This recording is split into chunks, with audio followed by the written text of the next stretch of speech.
and here we are now. And so, Kay, we're delighted to have you at the helm. You're the rock of the museum. Yeah.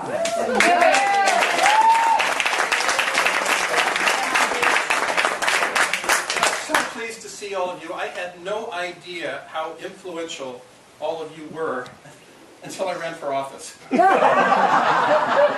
me tell you, I say this, I don't make up stories. But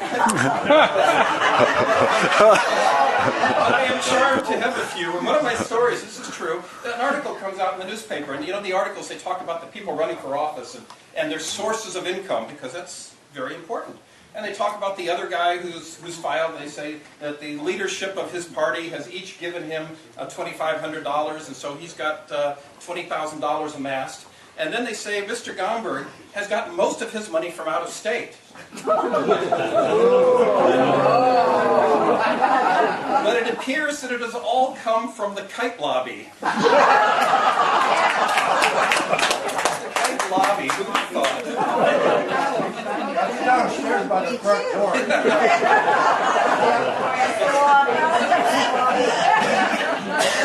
Well, each year it has been my honor to present to you the inductees into the Hall of Fame. And you all know that Jane is the chair of the committee, and that the process involves soliciting nominations from you and our kite friends around the world, and then the committee reviews those nominations and can select up to 3 people.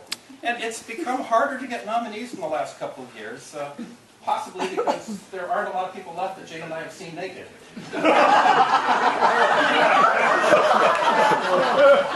Have they seen you naked? Some of you that haven't been here through the entire history of the museum don't know the inside joke here.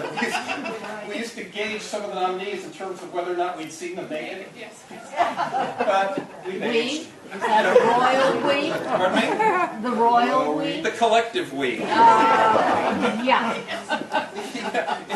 At this stage in our collective lives, we're lucky if any of us have seen other people naked. But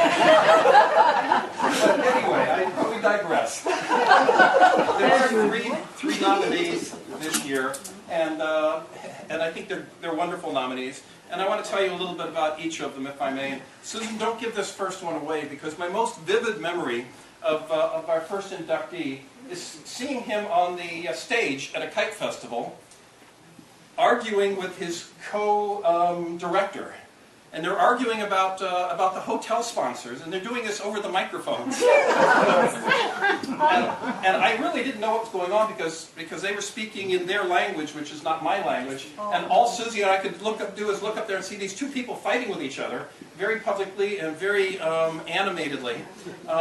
And perhaps that's a cultural thing, I don't know. But this particular inductee is a wonderful kite artist.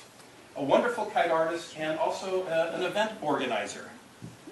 And they're an artist and an organizer who had graced the shores of Long Beach with their kites and their very large personality. So you think about all the different artists that have been here, and you think about some of the ones that also happen to organize festivals. And what if I were to tell you that this person's a painter? And that they paint wonderful, wonderful portraits of interesting people. No, it's not Robert Trepanier. He's one of the people that come to mind. But Robert's personalities seem a little bit extreme, and this person, everybody they paint just looks beautiful. Really, really beautiful. The festival they organize is one of the largest in Europe, draws kite artists from around the world every April. Some of you have been to it. The festival is in Cervia. The artist is Claudio Capelli. So he's inducted into the Hall of Fame this year.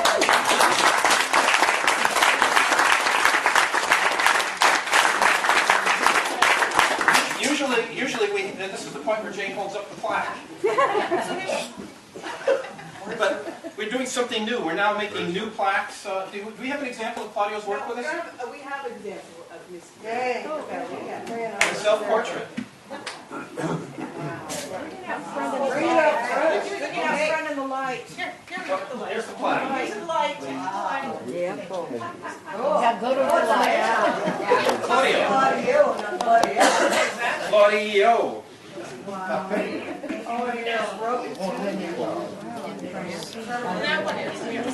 Now the second inductee tonight is actually a group of people. And these group of people come from a community that, like Long Beach, has a kite museum. A spectacular kite museum filled with wonderful pieces of art, all reflecting the culture of the community, probably within about 10 miles of the museum itself. Not a World Kite Museum, but a community kite museum of spectacular world class. These people fly kites with enormous enthusiasm, and they fly as a team. They don't fly 4-line kites, like some people do in Long Beach. They don't fly 2-line kites, they fly 1-line kites. And they put these kites up in the air, these magnificent pieces of art that they spend months and months preparing, and as soon as they get them into the air, their goal is to trash them. How long months? Or to trash the other kites that are being flown at the same time.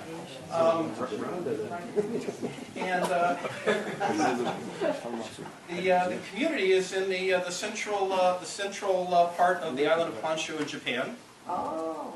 Yeah, but I'm narrowing it down because there's a couple of places that have museums and have these kite trashing parties every spring. The group I'm referring to this evening is the Shironi kite team, who have brought us not only the rectangular kites but the rikakus as well that we all enjoy trashing together.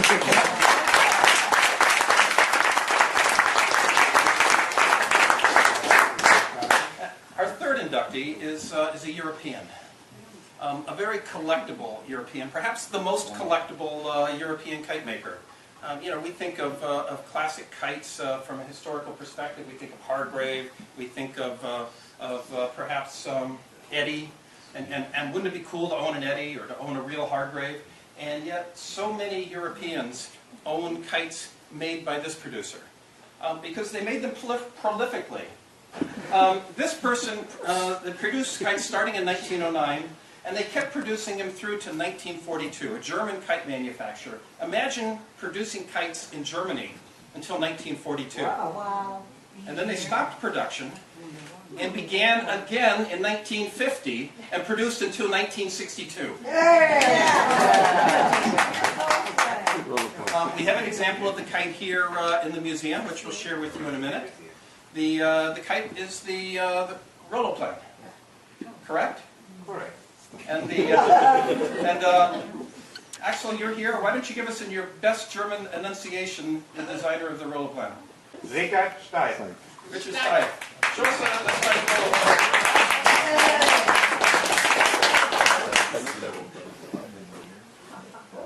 Oh, yeah.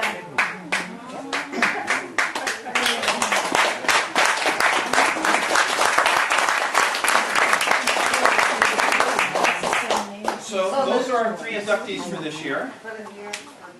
So thanks everybody for being here and continue to enjoy.